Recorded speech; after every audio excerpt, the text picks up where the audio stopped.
What's up, guys? It is Motovlog Monday, number 2. Request via Facebook was somebody was asking my motovlog setup, my bike setup, that kind of thing. What and all I have and what I've done and all that. So that's going to be today's topic. So, as y'all know, it's a 2019 WR250R, a little over 10,000 miles. Hadn't had any issues with it, but we'll start with the bike. Running, I guess from the top down, or bottom up, whatever. Now we'll start with the bottom. I got Tusk D-Sport Adventure tires or something like that. It's Tusk's new model of dual sport tires. Pretty aggressive, kind of like a 606 in a way, but pretty aggressive tire. So far I really like it. It's pretty good on the road. Does really good off-road. Got the Tusk pannier racks, the hard mount racks. FMF Q4 exhaust. I'm not running a tuner as of right now, or whatever you want to call it, program or whatever. I'm not running one as of now. I did the X-Up Eliminator kit through 12 O'Clock Labs. I want to say that was like 50 bucks maybe. Just a little plug-in thing that keeps you from throwing a code whenever you unplug your X-Up stuff and get rid of it. It gets rid of a little bit of weight too, but I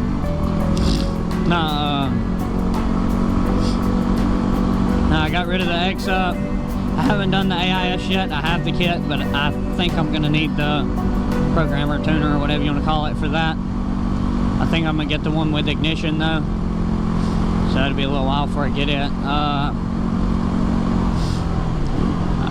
Pro Taper, I can't remember what bars these are. Contours, can't remember what ones they are. They're just the regular, the pretty standard ones, with the adapters, Moose Racing, Clark Busters, XPRITE LED pods. Those, they're wired into my high-low switch. That way I'll have one switch for all my lights. I ain't trying to have all the switches.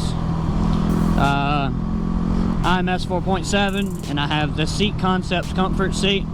I'm actually possibly going to trade a guy that needs the comfort and I need the low, so I can touch a little better. We'll see about that in up and coming videos. I'm sure you'll see an update on that, but Seat Concept seat's real nice. Love it. The factory seat on these things are garbage. These are trackside heated grips. The glue I had on there come off of the controller. They work okay. Garmin eTrex 30X. It's okay. I mean, for the price, it works great. It's like $100 bucks or something like that. I got it on sale. I don't remember. But I did have to buy the navigational maps to show all the roads and all that stuff, which was another $65, $70. But that's all the roads in the US, and it does have a lot of the off-road, like gravel roads and off-road roads, if that makes sense, in our area. People like to dump out here. Alright, turn the key off. Alright, so here's a Nelson rig tank bag. Nothing crazy. I mean, it's pretty much stock. Here's the front tire. I'm trying to think what else I changed. Super Sprox 1449 sprockets with RK chain, I think. I got the DRC tail light on the way. The FMF Q4, I love it. I got DRC pegs.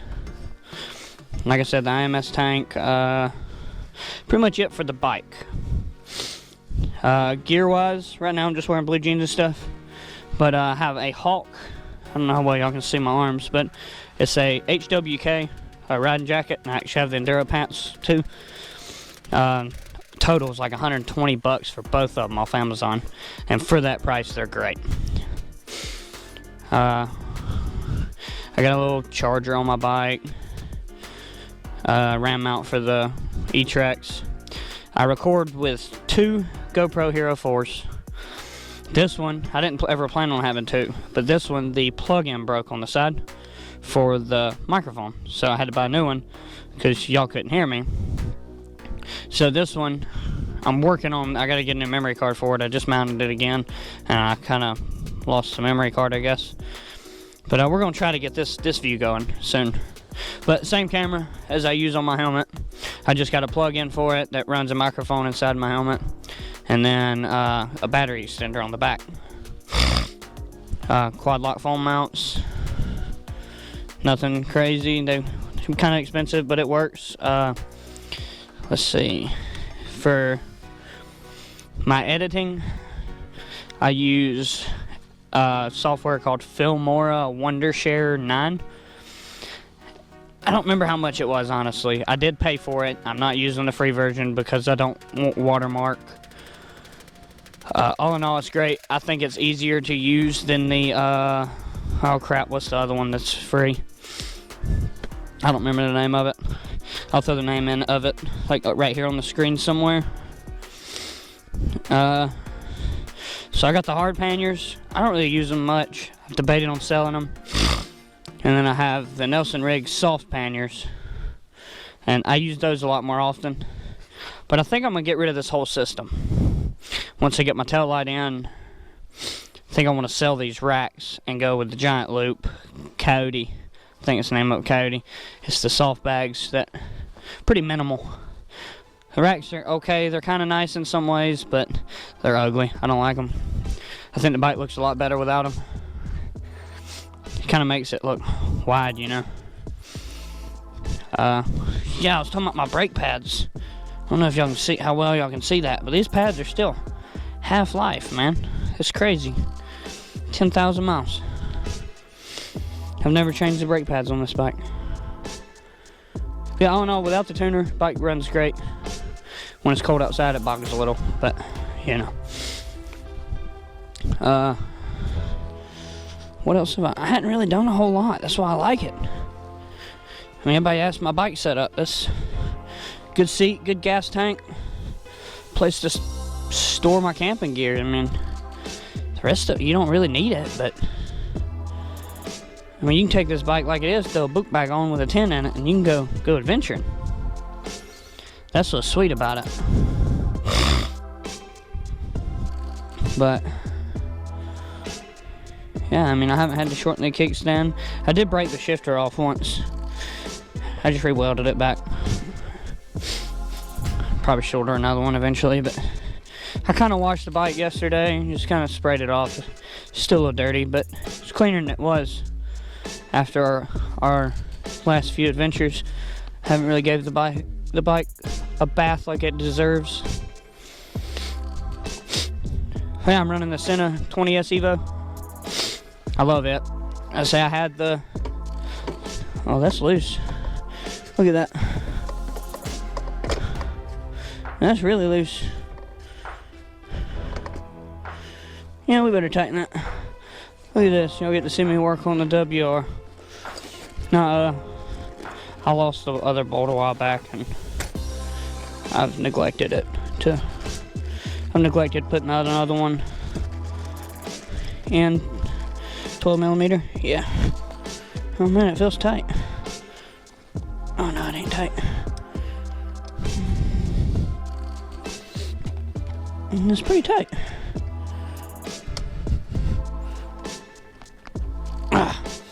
Well, I need to get another bolt for that. I just keep forgetting. I forget, and then it gets loose, and I'm somewhere like this, which I'm right outside of town. But I'll forget about it for a while. I always do. Yeah, these tires are doing great. But yeah, for what I do, the Hero 4 works great. Not to say I don't want a 7, but you know, sometimes you can't have everything you want right away. I gotta find somewhere to turn around. Yeah, it's just a all I record. The only thing I'm using right now is the GoPro Hero 4, and then I think it was like $12 for the microphone and the case, the GoPro case that has the hole cut in the side of it for the microphone to plug in. Just Amazon special. I know they make better ones that are more clear, but like all in all, I'm pretty impressed with this microphone. I've wrecked, I've bent it, like literally the plug-in is bent way more, like at almost 90 degrees. Like I don't know how it's not broke, but it's still working. Like, yeah, I should buy a new one, but I'm just kind of curious how long this one's gonna last. But Filmora 9, Filmora Wondershare, whatever it's called, it's a straightforward editor, but you can still do a lot on it. It's not as in-depth as some of the other ones, but if you're like me, like you're okay with computers, but like you're not a editing guru. I mean, maybe later on one day down the road I'll change it out and get a better editor, and once the videos start improving and we get more views and stuff like that. But I mean, until then, this works fine. I mean, we're over 50 subscribers now, which is awesome. Thank all y'all. I mean, I know I'm not putting out stuff like Everett is, but I do appreciate the views.